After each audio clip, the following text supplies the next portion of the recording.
Hi, എല്ലാവർക്കും നമസ്കാരം. Construction equipments owners അസോസിയേഷൻ്റെ സംസ്ഥാന സമ്മേളനത്തിൻ്റെ ഒന്നാം ദിവസം കടന്നു പോയിരിക്കുകയാണ്. ഈ ദിവസം സംഭവബഹുലമായിരുന്നു. നിരവധി അതിഥികളും അതോടൊപ്പം തന്നെ സമ്മേളനങ്ങളും മ്യൂസിക് ബാൻഡുകളും ഒക്കെ കൊണ്ട് ഒരു വലിയ എൻ്റർടൈൻമെൻറ്റും അതോടൊപ്പം തന്നെ ഇൻഡസ്ട്രിയലായിട്ടുള്ള ഒരുപാട് പ്രോഗ്രാമുകളും എല്ലാം നമ്മളിന്നിവിടെ കണ്ടു കഴിഞ്ഞു. അത് ഐക്യൂബ്സിൻ്റെ നേതൃത്വത്തിലുള്ള ഒരു വലിയ മീഡിയ റൂമൊക്കെ തന്നെ ഇവിടെ സെറ്റ് ചെയ്തിട്ടുണ്ട്. അപ്പോൾ നമ്മൾ രാവിലെ മുതൽ തന്നെയാണ് ഇതിൻ്റെ ഈ പ്രോഗ്രാമുകൾ അല്ലെങ്കിൽ പ്രമോകളൊക്കെ സംപ്രേഷണം ചെയ്തു തുടങ്ങിയത്. അത് നിങ്ങൾ കുറേ പേരെങ്കിലും കണ്ടിട്ടുണ്ടാകുമായിരിക്കും. അപ്പോൾ ഇന്ന് രണ്ടാം ദിവസമാണ്. ഈ രണ്ടാം ദിവസവും വിധു പ്രതാപിൻ്റെ ഗാനമേള അതോടൊപ്പം തന്നെ എല്ലാം വ്യത്യസ്തമാർന്ന നിരവധി പ്രോഗ്രാമുകൾ അവതരിപ്പിക്കുന്നുണ്ട്. അപ്പോൾ ഈ പ്രതിനിധി സമ്മേളനം ഈ കഴിഞ്ഞ ദിവസം അവസാനിച്ചപ്പം പുതിയ ഭാരവാഹികളെ തിരഞ്ഞെടുത്തിരുന്നു.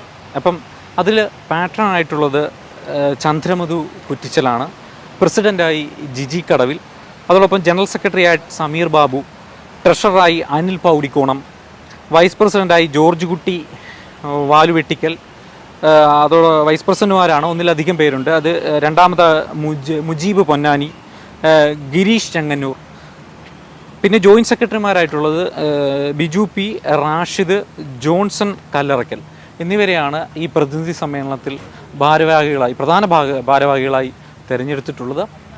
രണ്ടാമത്തെ ദിവസം ഇന്ന് നിരവധി പ്രോഗ്രാമുകൾ, ആദ്യം പറഞ്ഞതുപോലെ തന്നെ വിധു പ്രതാപിൻ്റെ ഗാനമേള, സമ്മേളനങ്ങൾ, മ്യൂസിക് ബാൻഡിൻ്റെ പ്രോഗ്രാം, അങ്ങനെ നിരവധി പ്രോഗ്രാമുകളാണ് ഈ ദിവസവും നിങ്ങളുടെ മുന്നിലേക്ക് എത്താൻ പോകുന്നത്. അതിൻ്റെ കൂടുതൽ മികവാർന്ന തെളിവാർന്ന ദൃശ്യങ്ങൾ നിങ്ങൾക്ക് എത്തിക്കുവാൻ വേണ്ടി ഞങ്ങളുടെ ഒരു വലിയ ക്രൂ തന്നെ ഇവിടെയുണ്ട്. ഞങ്ങളൊരു 13-ലധികം പേരാണ് ഇവിടെ പ്രവർത്തിച്ചു കൊണ്ടിരിക്കുന്നത്. 2 ദിവസമാണ് ഈ അങ്കമാലിയിൽ അഡ്ലക്സ് കൺവെൻഷൻ സെൻറ്ററിൽ ഈ പ്രോഗ്രാം നടക്കുന്നത്. ഒക്ടോബർ 15, 16 തീയതികൾ. അതിൽ 15-ാം തീയതിയിലെ പ്രോഗ്രാം കഴിഞ്ഞുപോയി. 16-ാം തീയതിയിലെ പ്രോഗ്രാമാണ് ഇന്ന് നടക്കാൻ പോകുന്നത്. ഇന്ന് വൈകുന്നേരം 9 മണിയോടുകൂടിയാണ് ഈ പ്രോഗ്രാമുകൾ അവസാനിക്കുന്നത്.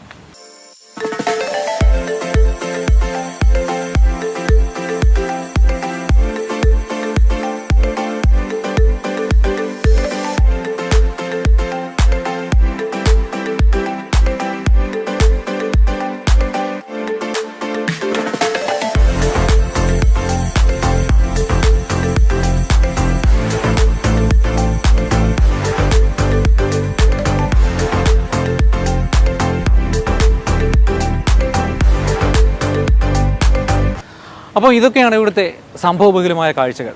കഴിഞ്ഞ കുറേ മണിക്കൂറുകളായി നമ്മൾ ഈ പ്രോഗ്രാമുകളെല്ലാം കണ്ടുകൊണ്ടിരിക്കുകയാണ്. ഞാൻ നേരത്തെ പറഞ്ഞതുപോലെയുള്ള കുറച്ചധികം പരിപാടികളെല്ലാം നിങ്ങൾ കണ്ടു കഴിഞ്ഞു. ഇനി ഈ അങ്കമാലിയിലുള്ള ആൾക്കാരെ മാത്രമല്ല, കേരളത്തിൻ്റെ